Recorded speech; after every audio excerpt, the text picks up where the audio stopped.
Thank you, Donald, and good evening, everybody. Since those twin shocks of Brexit and Trump back in 2016, one of the main narratives from the establishment has been these things happened because of outside interference. Yes, we're back to our old friend, the Russians. We've had Ben Bradshaw, Labour MP, standing up in the House of Commons and saying that Russian money was put into the Brexit campaign. In America, we've reached levels of total hysteria. I mean, so much so that apparently I was acting as a Russian agent. I'm going to be arrested the next time I step foot on American soil.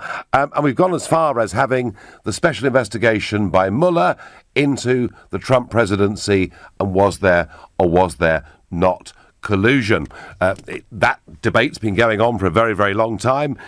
Interesting that today YouTube said it had not found evidence of Russian groups buying ads to influence Brexit. Facebook found that about $100,000 had been spent from Russian sources on advertising. I mean, piddling amounts compared to the billions that were spent on the American election. But the debate about foreign overseas influence in Western democracies is a big one.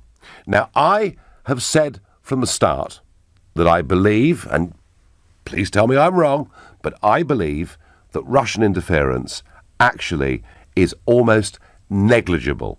It's being dragged up as an excuse. But I have felt for some time, in fact, I felt for the last 6-7 years, that there was one major global influence. And by the way, I'm not inferring for a moment anything illegal has been done here, but I'm talking about one massive attempt by a very rich man to change the politics across the whole of the west of the world. And I spoke about this in the European Parliament as recently as last November. This is what I said. I just wonder, when we're talking about offshore money, when we're talking about political subversion, when we're talking about collusion, I wonder whether we're looking in the wrong place. And I say that because George Soros recently gave Open Society, his organisation, which of course campaigns for free movement of peoples and supports supranational structures like the European Union, he recently gave it $18 billion. And his influence here and in Brussels is truly extraordinary. Open Society boast that they had 42 meetings last year with the European Commission.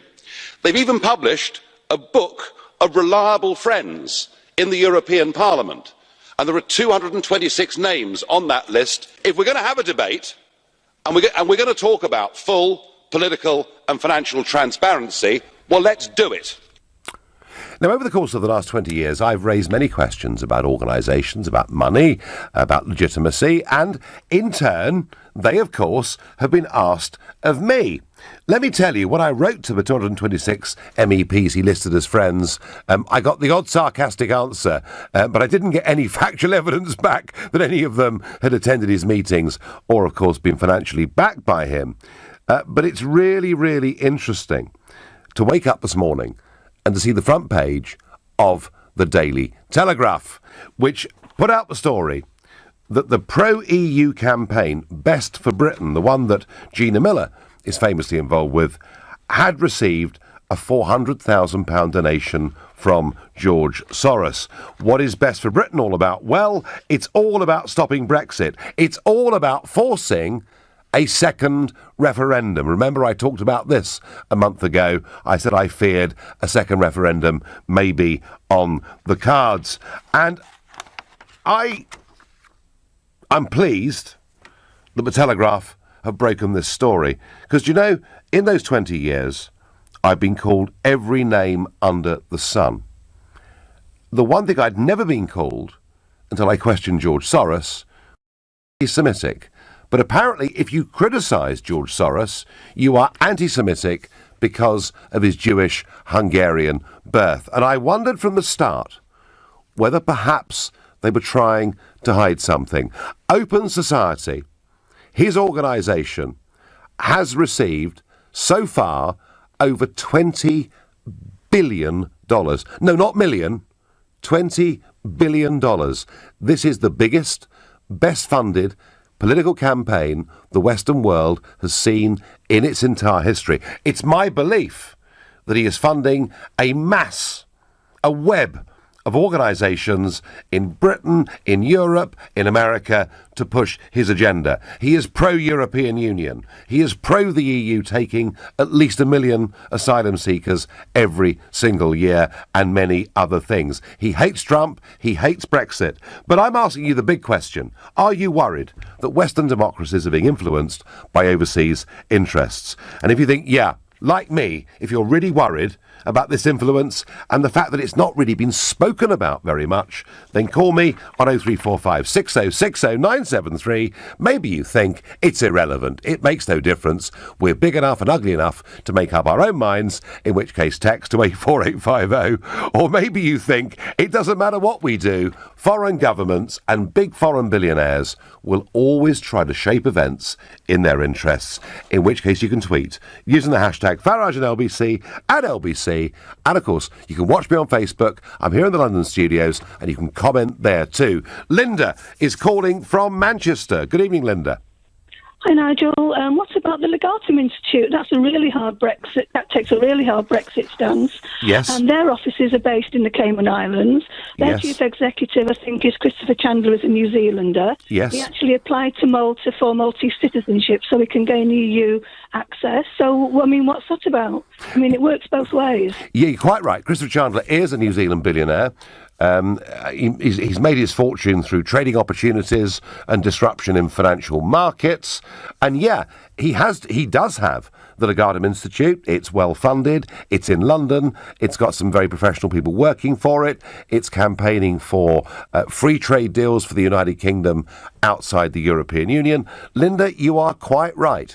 The Legatum Institute exists. The point I'm making, Linda, is that is all very out there and very public. And in terms of the size of money involved, it is actually pretty small. The point I'm making is that when I spoke in November in the European Parliament about Open Society, George Soros's institution, which funds a whole network of institutions, it seemed to that point nobody had even discussed it. And maybe, Linda, you would agree with me that a political campaigning organisation that had already received over $20 billion was something worth discussing.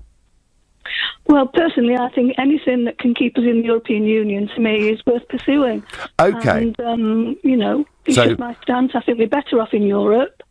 I see. So we're friends with Europe. So We're the rules all don't matter. European. So the rules don't matter.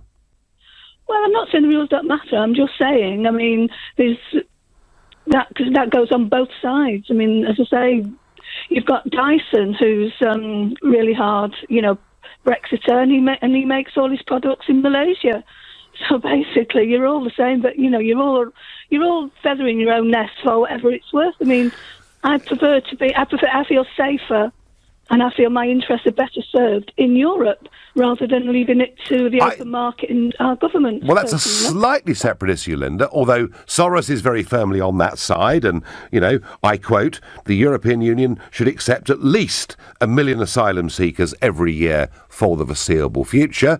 And we know that about him. Ironic, actually, because he made £1 billion selling sterling short at the time of the exchange rate mechanism collapse. But hey, that's back in ancient history. Linda, the point I'm making to you is there have always been wealthy people and companies that have had institutes like Legatum to campaign and lobby for their interests and their beliefs. What I'm saying to you is the scale of Soros's Open Society is unlike anything we've ever seen before. They've got more money than most governments in the European Union. And that, Linda, I think is worthy of debate.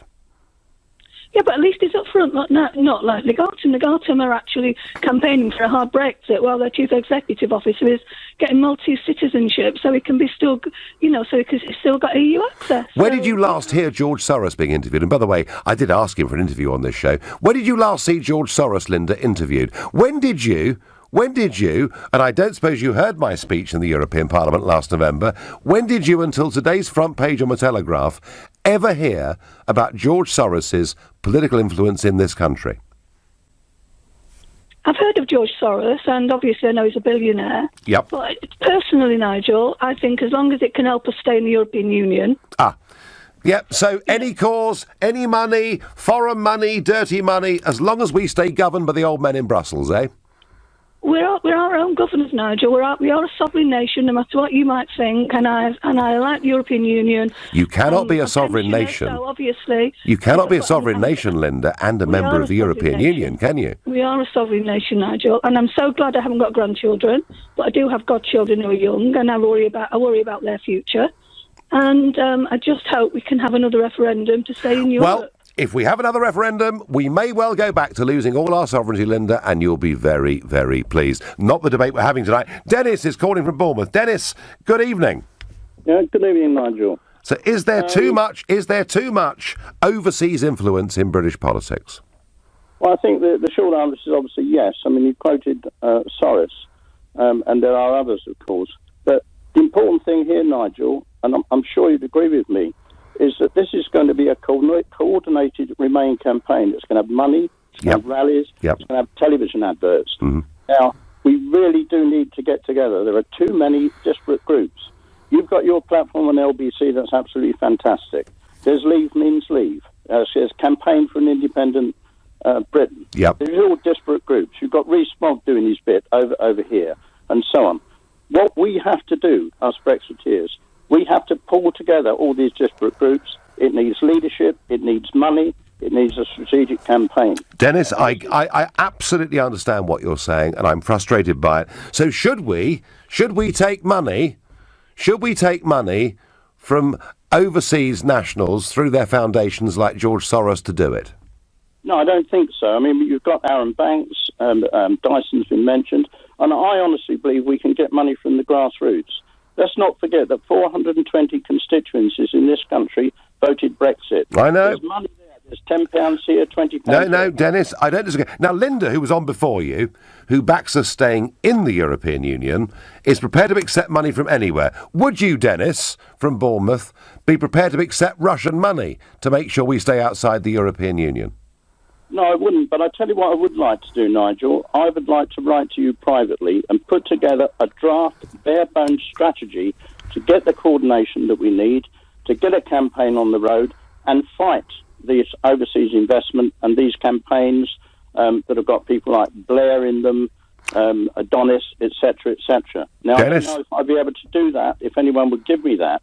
Dennis, you write to me, Dennis. You write to me, Dennis, and I promise I'll read it, and I promise I'll answer it, and I thank you for your call. You're listening to The Nigel Farage Show, exclusively on LBC. It's now 7:16. Ever since those twin shocks in 2016 of Brexit and Trump, we've been told it is foreign interference that caused these amazing results. It's the Russians. And goodness me, people have tried so hard to prove it. As such, they have not managed to pin anything on Brexit or indeed on Trump. But what I've been arguing now for a few months, or a few years actually, is that there's a man called George Soros out there whose organisation, Open Society, doesn't have millions or tens of millions or hundreds of millions, but billions.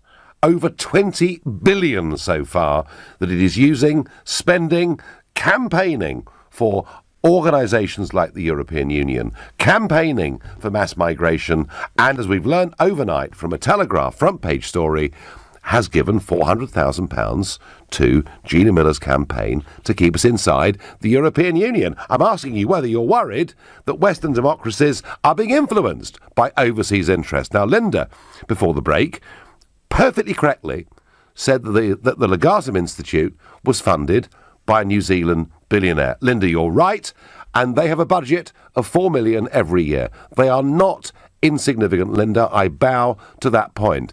But against that, we've got Open Society with its many billions to spend every year. And I'm arguing we need to have a proper debate about the role of George Soros, not just in this country or America, but right across the European Union and the Western world. I think the Russian thing is nonsense, but I do think we should be discussing the role of Soros. Now, when I did this back in November, as I said earlier, I was called anti-Semitic for doing it. I thought, why on earth is this wave of trolls on Twitter and Facebook attacking me? I've never been called this before. Just for the record, folks, and George Soros was born 87 years ago in Hungary, and he was of Jewish birth. That is true. But when he's asked in an interview, Mr. Soros, are you religious? No. Do you believe in God? No.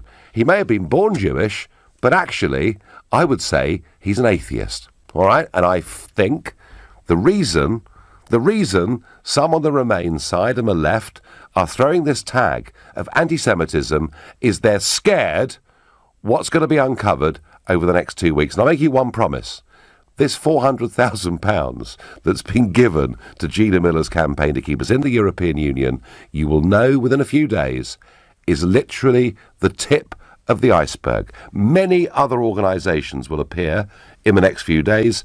You'll even find out about former prime ministers who have very close relationships with a man whose organisation boasts 42 meetings with the European Commission last year.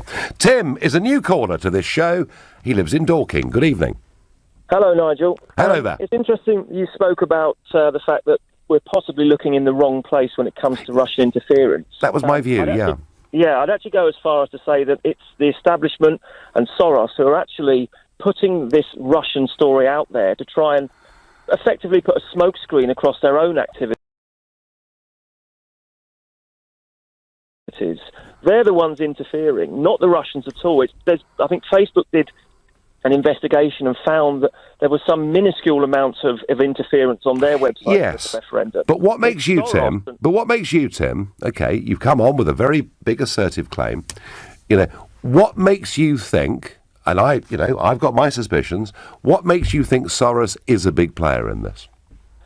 Well, let's not forget, in the early 90s, he trashed our currency when we came out of the ERM. He made £1 billion, I think it was, and he bragged about it, the fact he'd made all this money out of our currency. This guy has no interest in Britain. For him to be funding any organisation called Best for Britain is laughable. What? This guy...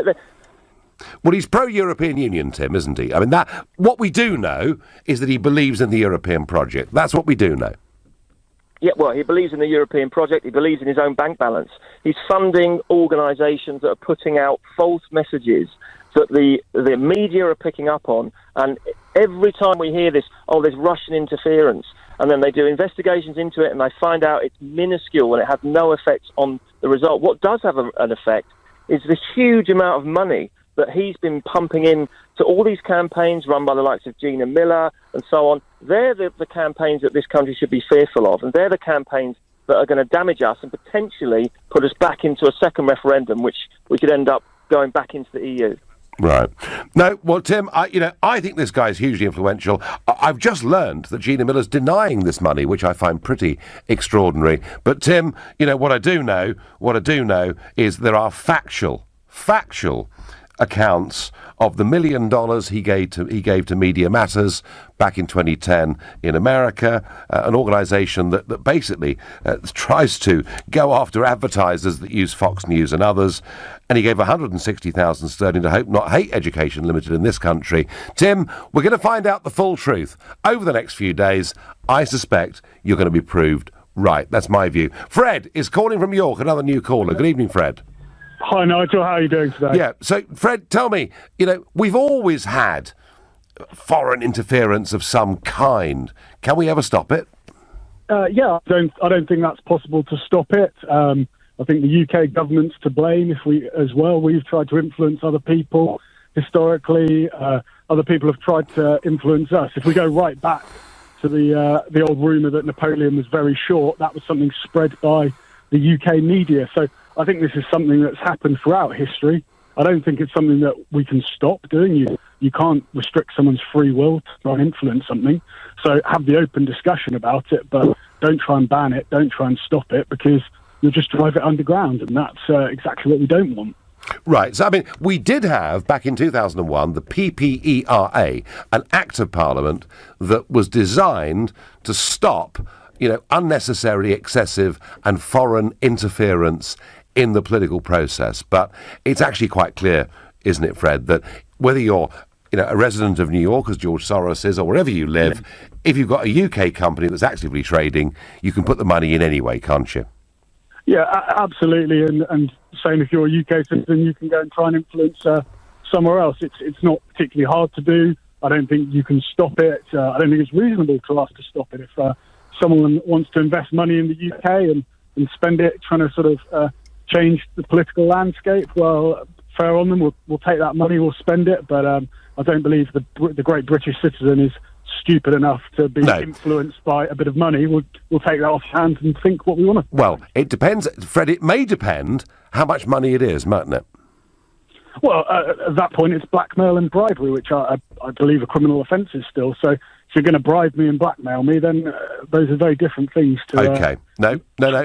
Fred, I thank you. Now, it's very interesting.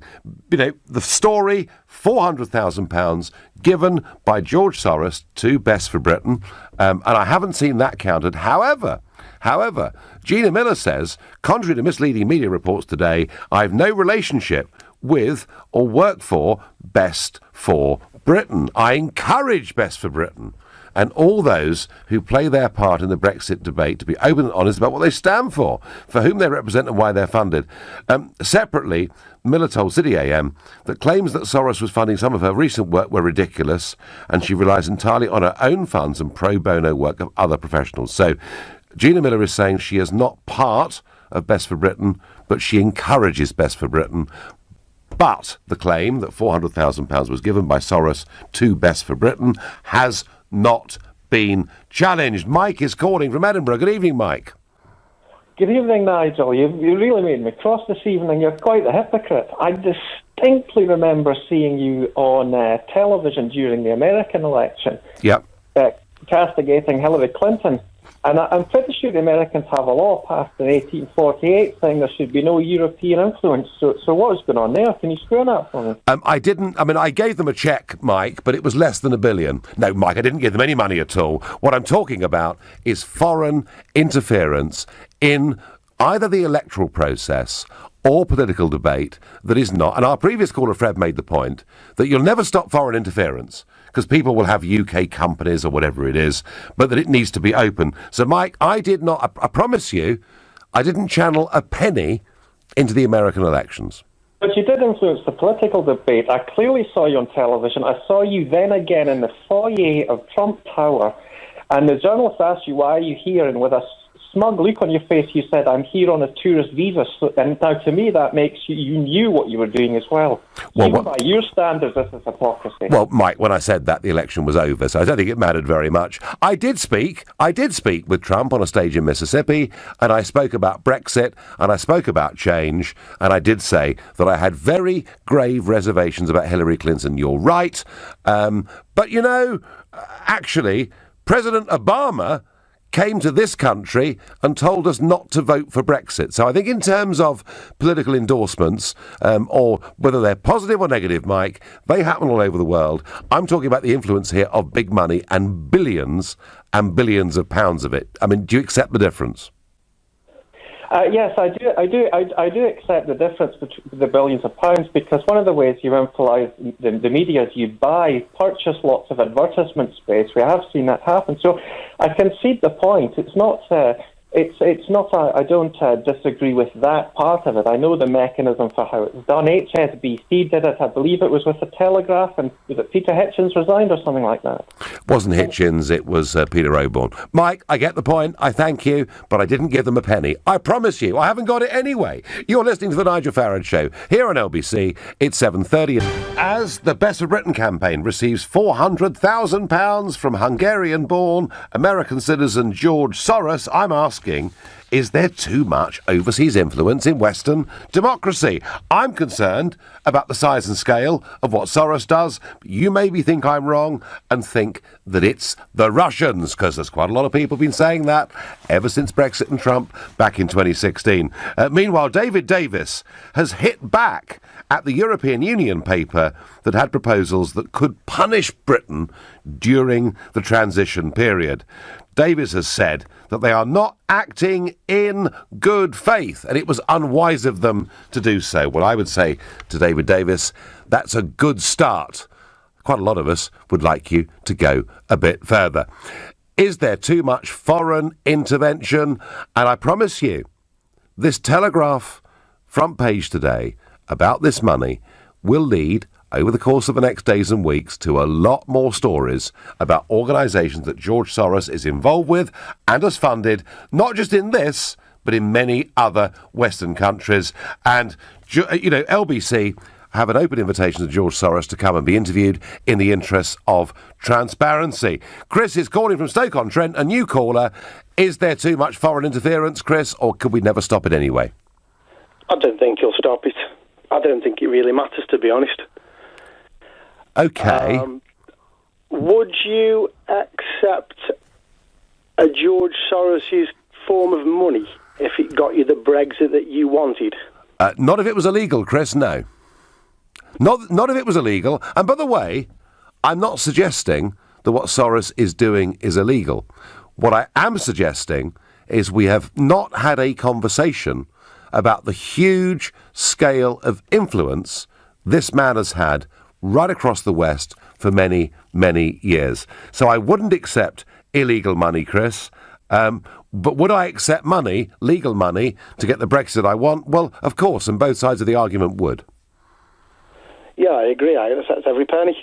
I mean, but it has to be. I mean, we do actually have pretty strict laws in this country, and it's why when Ben Bradshaw, the Labour MP for Exeter, gets up in the House of Commons and sort of throws out these claims that the Leave side, had Russian money involved with them, that I get pretty angry, because I just do not believe anybody that was involved with the Brexit campaign would have been stupid enough to take illegal money.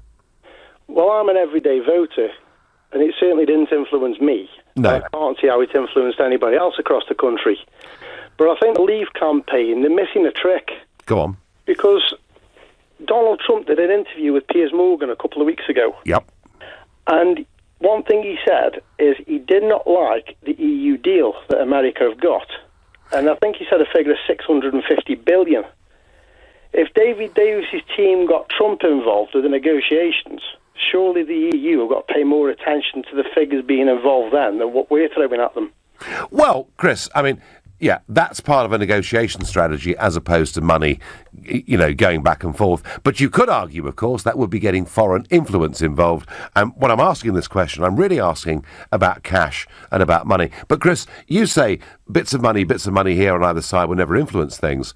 But do you accept my point that normally when rich people set up their own institutes or want to donate money to campaigns, it's a few million here. It sounds flippant, doesn't it? A few million there. But when we're dealing with George Soros' Open Society, we're talking about $20+ billion. It is of a different scale, isn't it? It is of another scale, but it's the same principle. I don't think that... I'm from Stoke. I don't think the people of the streets of Stoke have even heard of George Soros. No, they haven't, Chris. You're absolutely right. And I bet a lot of people tonight listening to this show have never heard of George Soros, but they have heard of the story that Russian money influenced things. And, hey, I'm all ears, folks. If you think Russian money did, call me and tell me that. But if somebody is, Chris, kind of below the radar and funding lots of organisations who are all fighting in the same direction, surely we deserve to know about it. Of course, it just seems to be all one-way traffic that if Brexit and Trump are funded by the Russians, that seems to be a bad thing. Yet the EU funded by George Soros, there's nothing wrong with it. Yeah, well, I think there's some truth in that, Chris. But I don't accept, by the way, that Brexit and Trump were funded by the Russians. But no, I don't think they were for 1 minute, but that's just the way the media perceive it. There's a bit of a double standard here, Chris, isn't there? Very much so, yes. Yeah. No, listen, matey, thank you for your call. Thanks very much indeed. Soros should mind his own blooming business, says Richard. Nigel, you seem to have conveniently forgotten a certain Rupert Murdoch. Last time he checked, he influences who becomes the UK PM. He supported Brexit too, says Dr. Ralph. Well, actually, Rupert Murdoch, not much doubt about it, that way back in 1992, that famous headline, "It's the Sun what won it," and maybe it did back in 1992. I don't think mainstream media has quite the same influence today. Nigel, it's the people who decide our future, not George Soros. He can spend his billions on trying to influence a Remain vote, but it won't work, says David. David, you may very well be right, and that was the point we got from Chris in Stoke-on-Trent. Spend what you like, you ain't changing our minds. But the reason I gave that speech in the European Parliament back in November is I felt something very big, something very significant was going on, and nobody was even talking about it. So I cheered that Telegraph front page today. Nigel, we've always had foreign interference from the EU. That is why we want out, says Kathy. Well, that's true. The biggest foreign interference is most of our laws have been made somewhere else. And another text saying that Rupert Murdoch is incredibly powerful and, of course, Australian-born, but now a US citizen. David is calling from Uxbridge. Good evening, David. Yeah, hi, Nigel. What I would like to say is just counter the narrative, really, that, you know, like the Brexit was some grassroots, working-class-driven agenda. Brexit had elite money, anonymous money, funneled through the DUP in Northern Ireland, that there was an investigation. And these donors are not, you know, they use think tanks. So it's a complex thing, Brexit. You know, there's part of what you call the capitalist society, like Soros, that are very globalist, you know, want an EU. But there's also people that see as an opportunity for deregulation, low tax, turn Britain into...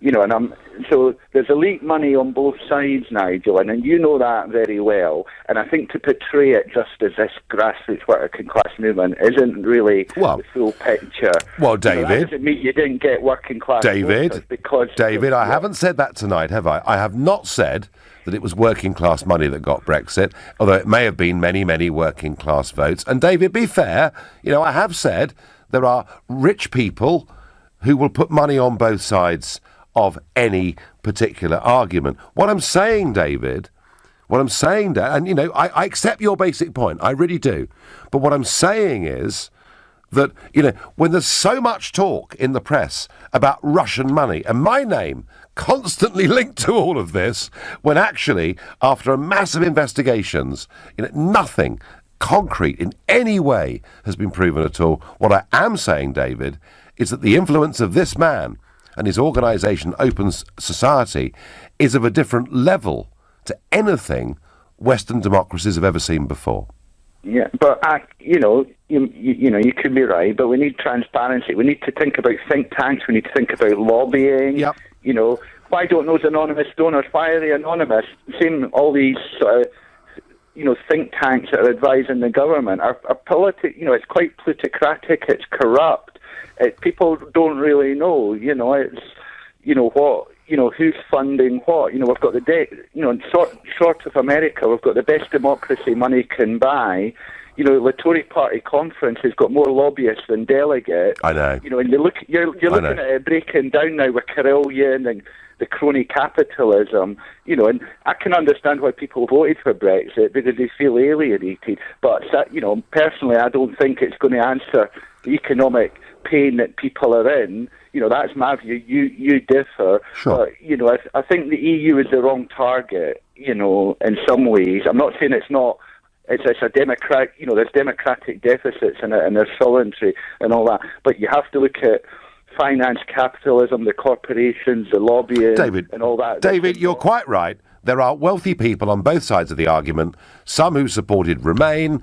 Basically, generally, they were the corporates, and some that supported and backed financially Leave, and they tended to be the entrepreneurs, and they had two different agendas. And you're right about that. I'm going to repeat the point, David, and thank you for the call. I'm going to repeat the point. The reason I gave that speech in November is that this particular man's organisation has money on a scale we've never, ever seen. We normally think somebody puts a couple of £1 million into a campaign either side. That is a major donation.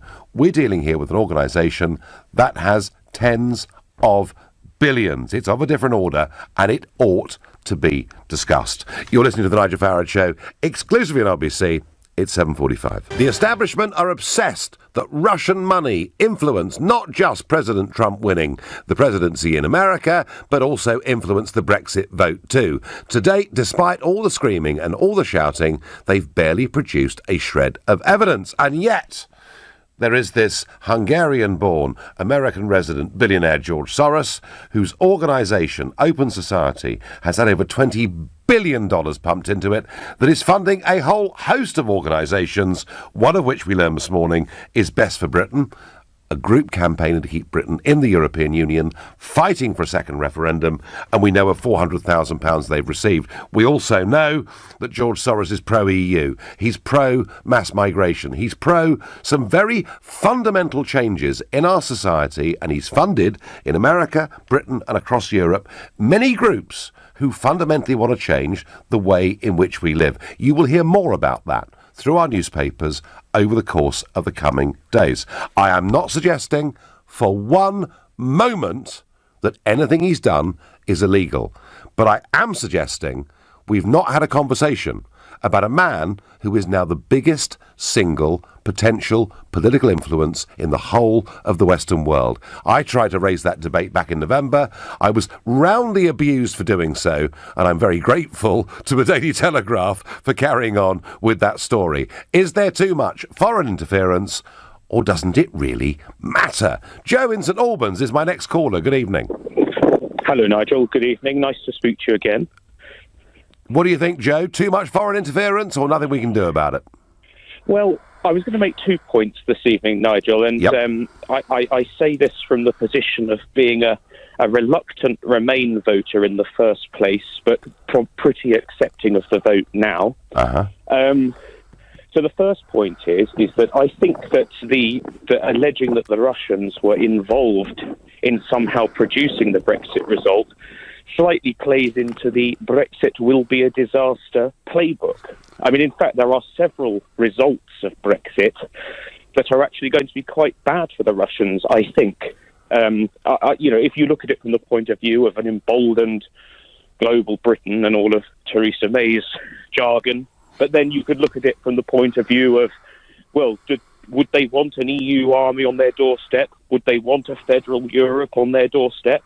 I don't think they would. Well, what they certainly, Joe, what they certainly don't want is an expansionist Europe to the eastwards on their doorstep, and that is much of what that Ukraine fight was all about. So I can see, Joe, actually, how the other side to me can cook up the story that the Russians funded it because they were scared of it, because they are genuinely scared of eastward expansion. But I think that there are a lot of aspects of Brexit and a lot of products of Brexit that are actually quite bad for the Russians.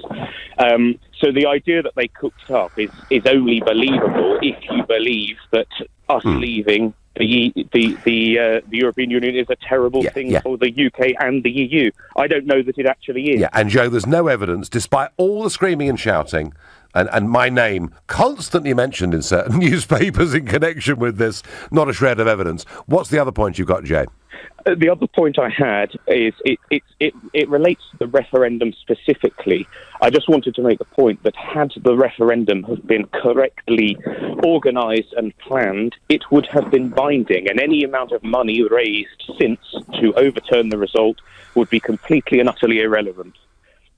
Well, no, you know what, Joe? You may well be right. You may well be right. It may not matter how much money is spent on either side, but I just have a feeling that the way Open Society do it is a bit cleverer than just chucking money at any individual campaign. It is about changing a debate that goes on within society. Joe, I thank you. Nigel, George Soros can fly over throwing his money out of an aeroplane, but it won't make a bit of difference because we have the pen at the ballot box. You know, I don't know who you are that sent that. The whole point is what campaigns try to do, whether they're pro or anti a particular argument, what they try to do is they try to dominate the media agenda. They try to control the narrative, and that, I think, is what Soros... If Soros wanted to be involved in direct politics, he would have set up political parties. He hasn't. He's doing it in a subtle way. He's been doing it below the radar. I've done my best to try and blow the gaff on that. The Daily Telegraph, I think, have upped the game very considerably. Steve is calling from Ruislip. Good evening, Steve. I've got to say, sometimes I'm really concerned about some of the things you say. I cannot get past the fact that You've had funds from a person who offshores, $7.5 million from Aaron Banks into UKIP or leave EU. Hang on, Steve. Hang on, Steve. Whoa, down there. He's a UK taxpayer. He's an offshore taxpayer. Gibraltar, British Virgin Islands, and all of the above. So, are you against? Steve? Let me just get this right. Do you think British businessmen should not have businesses or investments overseas? Well, surely. Is that what you're saying? Soros is a businessman as well.